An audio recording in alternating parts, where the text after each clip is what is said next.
endings is bittersweet, like the last day of summer or the last page of a good book.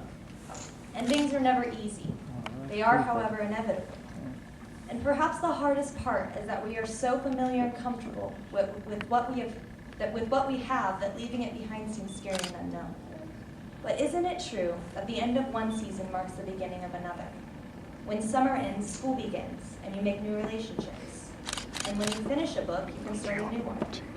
Now our lives truly begin. We can finally make our mark. But how do we make our mark? John Green, a favorite author of mine, said, "The marks humans leave are too often scars." Nobody wants to leave a scar. Everybody wants to leave a lasting impression. Like a character in one of Green's books, my greatest fear is oblivion.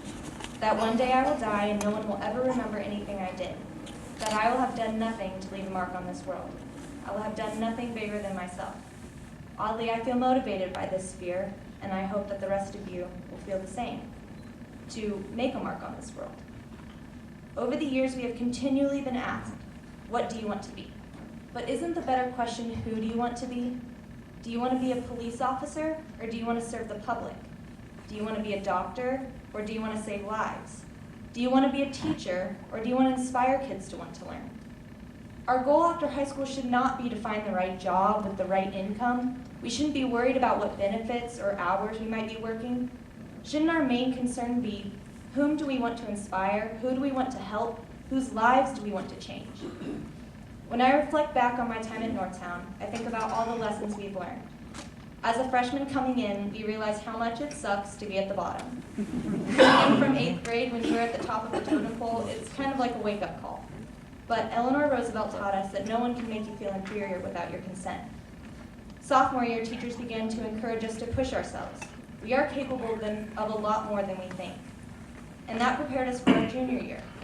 We learned that it's not all about how many friends you have, but rather the depth of your friendships. You can have tons of people surrounding you and never truly be satisfied. Finally, senior year, we realized that we have to be active. Bradley Whitford said, every story you've ever connected with, every leader you've ever admired, every puny little thing that you've ever accomplished is the result of taking action. You have a choice. You can either be a passive victim of circumstance, or you can be the active hero of your own life. This year was really difficult for me. One morning I woke up and decided that my life wasn't worth living, that I wasn't enough, that I wouldn't make it to graduation. I wouldn't make it to the next day.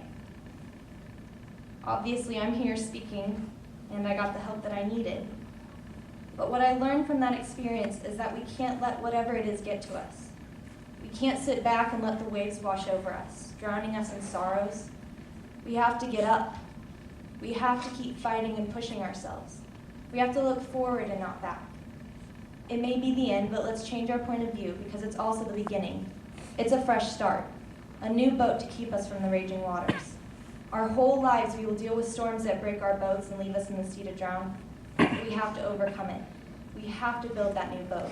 The good situations, the bad situations, those who've loved us, those who've changed us, even the ones who've hurt us.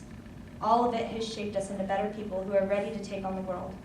And I am thankful for every single person in this room, the ones who've loved me, the ones who've changed me, and even the ones who've hurt me. And I hope the rest of you have come to feel the same. Remember that it's not our faults that define us. It's what we make of it. It's the marks we leave.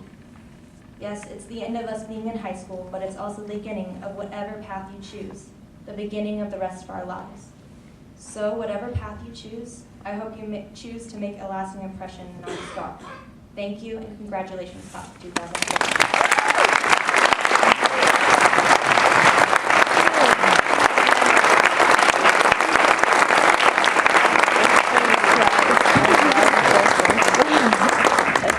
We will now hear some more music from the Strings Ensemble and then Madeline Hazen.